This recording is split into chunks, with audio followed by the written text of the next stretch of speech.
Okay, so if I were to ask you which is the hardest division to compete in for an NHL team this season, well, what would you say? Atlantic.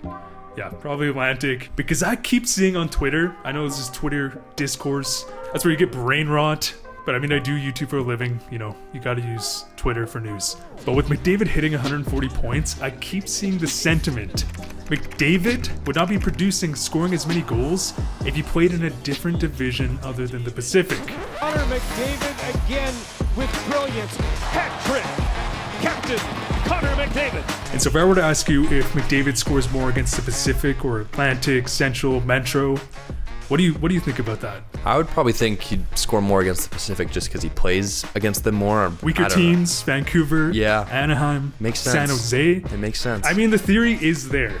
I get it, but I have the stats to back this one up. Because this season, believe it or not, Connor McDavid has scored just as much against the Atlantic than the Pacific. I guess not total points, I'm talking about point per game averages here because he does see the Pacific more. But against the Atlantic, he has a 1.94 point per game average. Against the Pacific, he has a 1.95, so no difference. Holy smokes.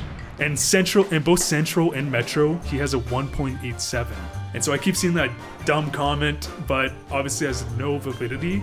But I mean, I feel like you can kind of get it. It should make sense, right? That he's playing against weaker teams. If you would have asked me at the beginning, I would have definitely said Pacific. Yeah, he's scoring more or just as much against the top teams as he is the bottom, which is honestly pretty crazy. And it goes to show like he shows up to big games. You know, when he's playing against Boston, you know he has some extra gas in the tank. Absolutely. I remember watching that game when they beat Boston, I think for the second time in regulation at home. He kind of just dragged the whole Edmonton Oilers team into the fight. And so, I mean, that's the kind of player he is. I mean, even going off his playoffs last year, he had 40 points, him and Draisaitl, something like that. So yeah.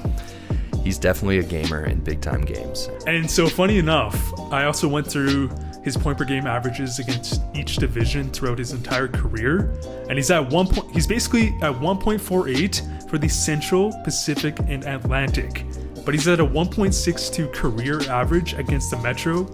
Kind of weird, just probably a fluke, but I mean, it's pretty interesting that he's consistent his whole career, and then against every other division, and just the Metro he lights up. I'm trying to think. Maybe he just likes the big cities, like he likes going to New York. Maybe he likes getting some sun down in Florida. Does that not show he's more of a big time player? McDavid to the Panthers confirmed. Oh. He's going for the sunshine.